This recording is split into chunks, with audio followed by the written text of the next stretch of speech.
Second statement to কি দিছে sec A is equal to 12/5 for some value of angle A. এতিয়া তুমি চোৱা আমি sec A is equal to কিমান পাইছো sec A is equal to কিমান পাইছো 1/cos A. এটো আমি পাইছো নে 1/cos A আমি পাইছো হয়নে এতিয়া চোৱা cos A মানে কিমান cos A এটা right angle triangle ABC A value tour cosine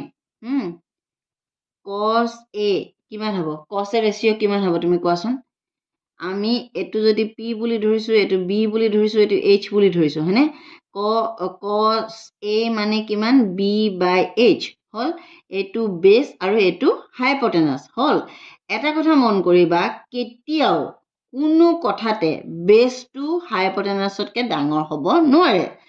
এটা ৰাইট এংগল ট্ৰায়াঙ্গুলাৰ পাৰপেন্ডিকুলাৰ বা বেস কেতিয়াও কোনো কাৰণতে হাইপোটেনাসতকে ডাঙৰ হ'ব নোৱাৰে হেতু কথা মনত ৰাখিবা এটি হেকাৰণে কি কৈছো মই b/h is always less than 1 তাৰ মানে চোৱা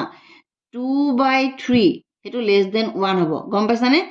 3/4 always less than 1 হ'ব হেকাৰণে নিউমাৰেটৰটো যদি সৰু হয় ডিনোমিনেটৰটো যদি ডাঙৰ হয় এই ৰেশিওটো সদায় less than 1 হ'ব যেহেতু cos A সদায় less than 1 হয় cos A সদায় যদি less than 1 হয় then sec A is equal to কিমান 1/cos A মানে তাৰ মানে ইয়াৰ ৰেচিপ্ৰকেলটো সদায় greater than 1 হ'ব বুজি পাইছা কথাটো বুজি পাইছা মই কি কৈছো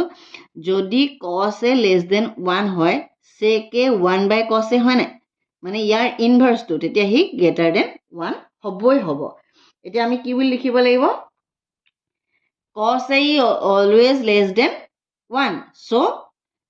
sec A is equal to 1/cos A is always greater than 1 বুজি পাইছা জাস্টিফাই কৰিব লাগিব জাস্টিফাই কৰিবলৈ হলে আমি কথাটো বুজাই লিখিব লাগিব হল